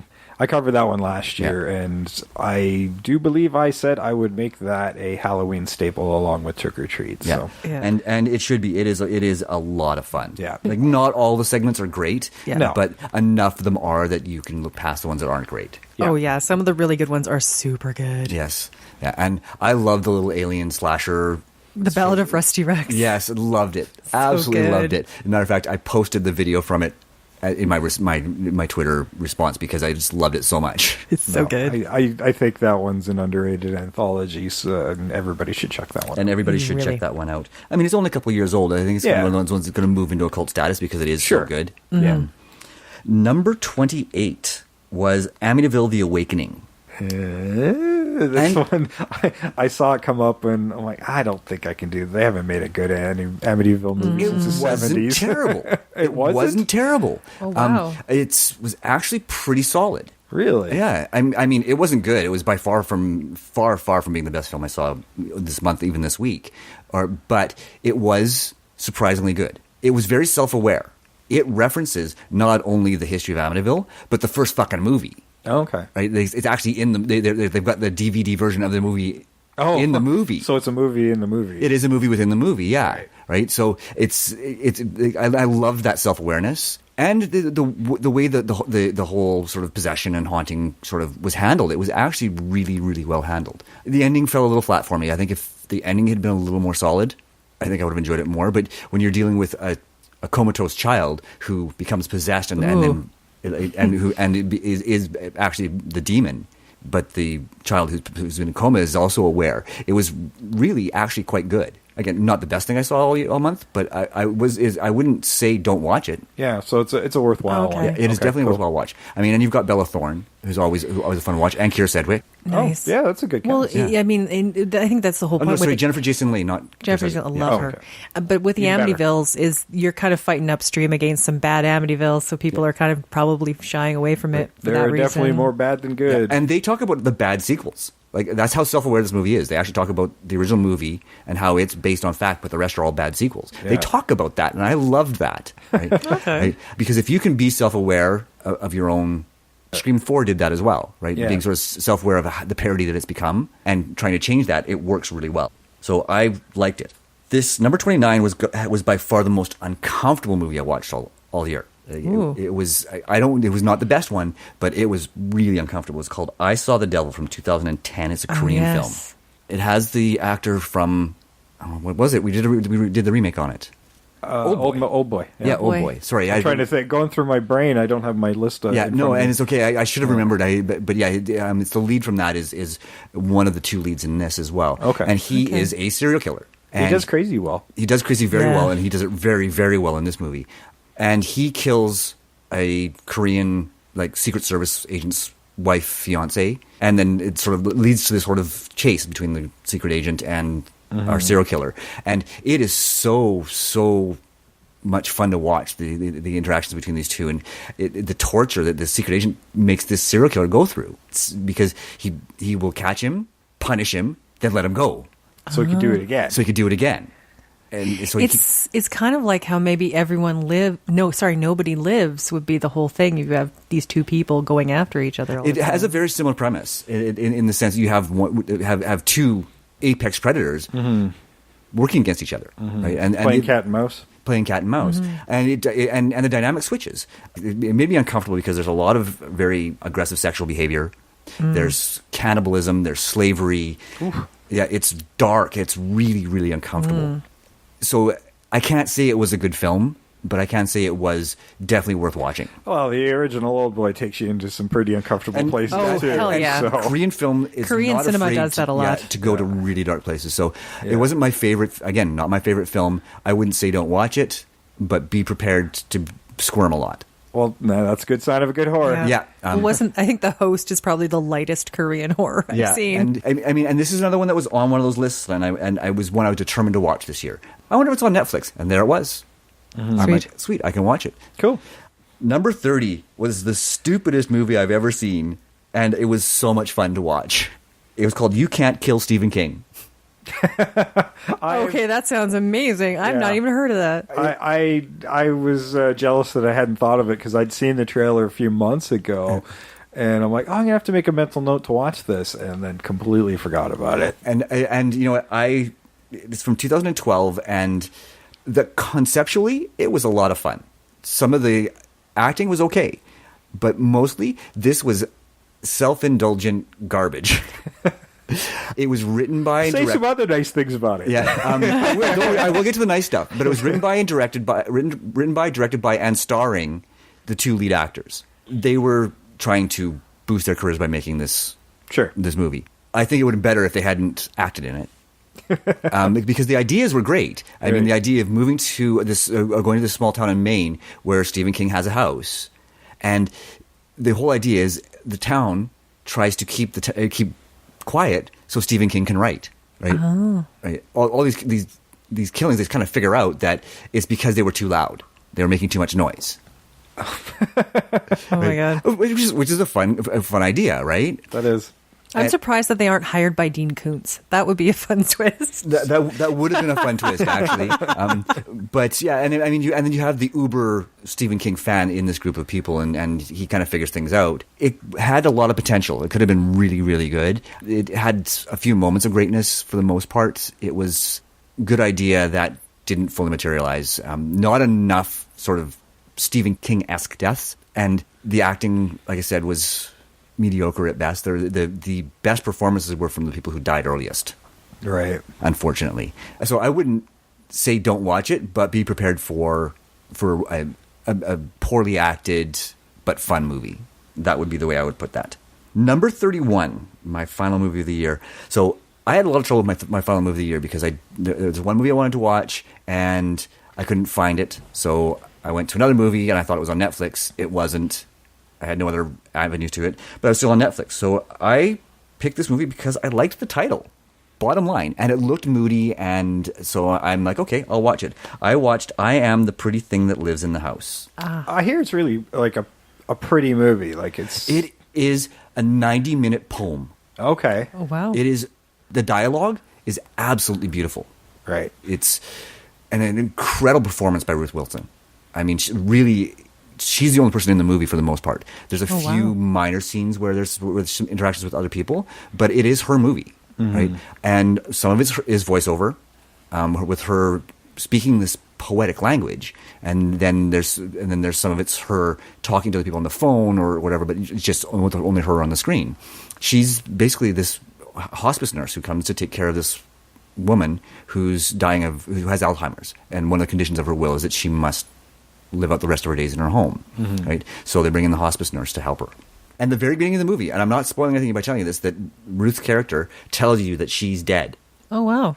Right? So you know what's going to happen. Yeah. Right? So the rest of the movie is her journey with her speaking this poem basically over top of it. I mean, it's not a poem, but it feels like one. And kudos to the director and writer, Oz Perkins, who happens to be Anthony Perkins' son. Oh, no kidding. He was in Dead and Breakfast. Yes, he was. You've seen him in stuff. You've seen Oz Perkins in movies. You just didn't realize who he was. Legally Blonde. He's in Legally Blonde. He's in Legally Blonde, yeah. He's in a ton of stuff. His career has not been as prominent as his father's, but it should be. If this is any indication of what he can do, his career should be taking off any day now. Yeah, this movie's got a really kind of 50-50, you either like it, you don't.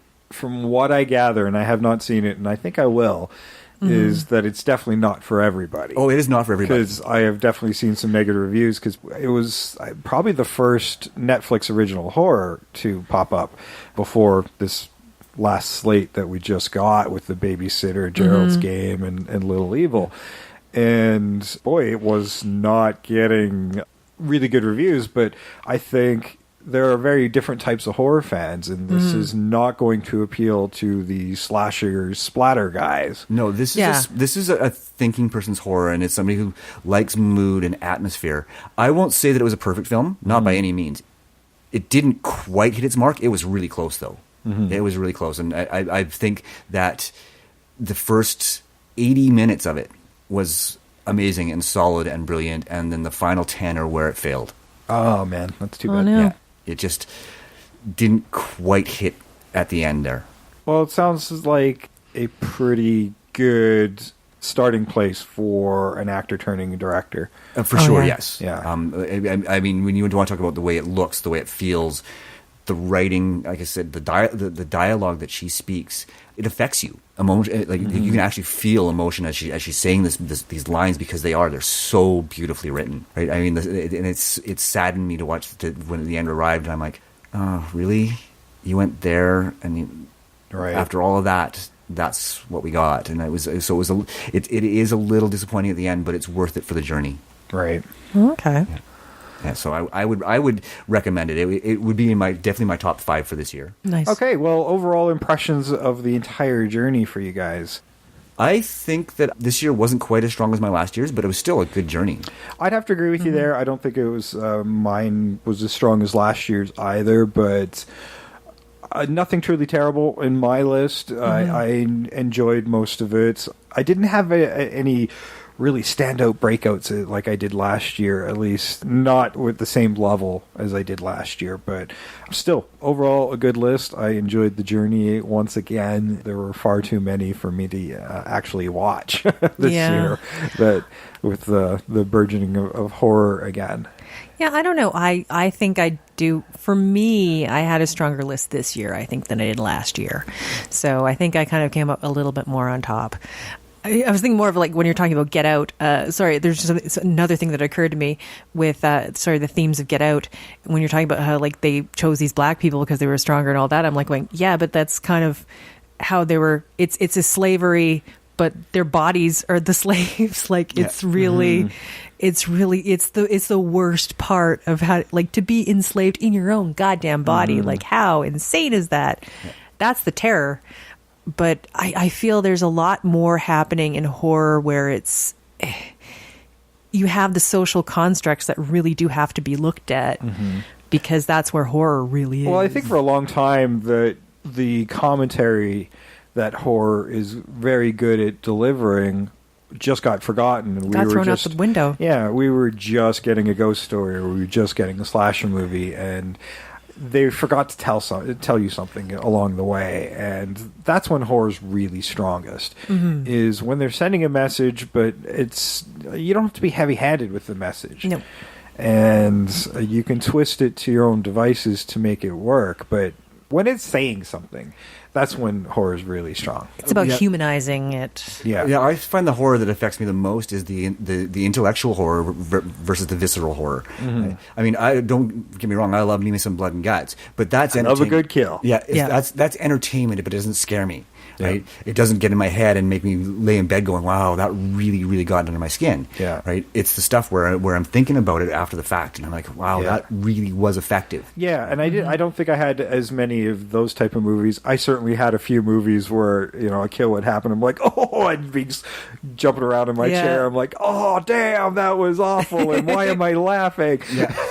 I know. I get great joy out of a creative kill, but at the same time, the really moody ones are the ones I really enjoy, and they don't always have to be like blood and guts. You can create a far more tension with a lot less blood and guts and gore. Because I can tell you right now, there's nothing you can put on film that my head can't make worse. Yes. Oh yeah.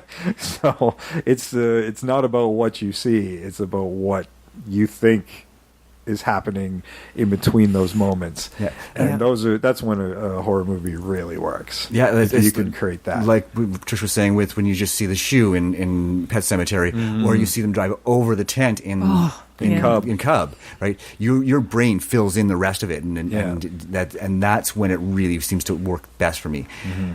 That blood and guts horror, we kind of got desensitized to it. To a certain extent, and when we first started to see like blood and gore and guts in the 80s, it was really terrifying because it was new, right? But now every action film gives you as much blood and gore as most horror films, right? So there's no real thrill there unless it's really creative. Yeah, I mean, like John Wick's is just. They're brutal. Yeah.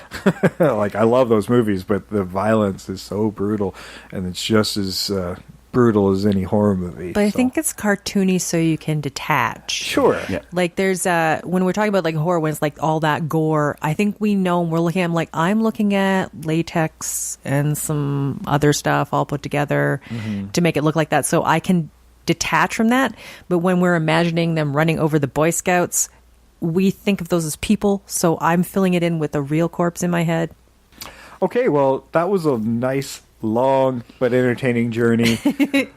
We'll hopefully do this again next October. I'm not going to speak for anybody. If you guys want to do it, we will do it again. I'm still down. I think everybody's still game to do this again. But man, it made for a monster that we had to separate into 2 episodes. We hope you enjoyed it. Please like our Facebook page and follow us on Twitter. We are at Invasion Remake on Twitter. We have, of course, Invasion the Remake on Facebook. Go like the page. And invasiontheremake@gmail.com. We do take fan challenges and requests, and we will interact with you in all those places. Please give us a 5-star rating and review over on iTunes and Apple Podcasts, and tell your friends how to watch the show, or listen to the show, I'm sorry. You can do that Apple Podcasts, iTunes, Stitcher, Google Play Music, TuneIn Radio, Player FM, Blueberry, Spreaker, and even frickin' YouTube. Frickin' YouTube. Blasting through this because it's been a long episode. Yeah, just tell everybody how much you enjoy the show. The podcast is coming from inside the house. Inside your house, inside your inside your ear holes. Yeah. All right, well, that has been 31 Days of Horror. We are back to our regularly scheduled remake next week. December is descending upon us awfully quickly, and we'll get into a little bit of holiday fare as well. So until then, I have been Jason. I am always Sam. I continue to be Trish. And we are out of here. It's my line. Well, I'm waiting for you. I was just building drama. Okay, wait. Well, you're building my impatience. There we go. Out of here.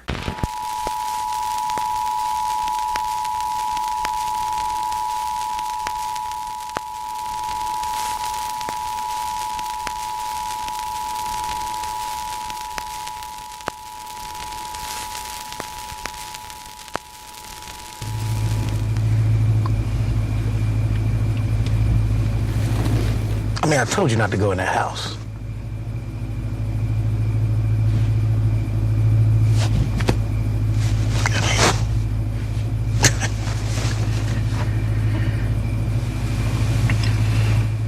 How you find me?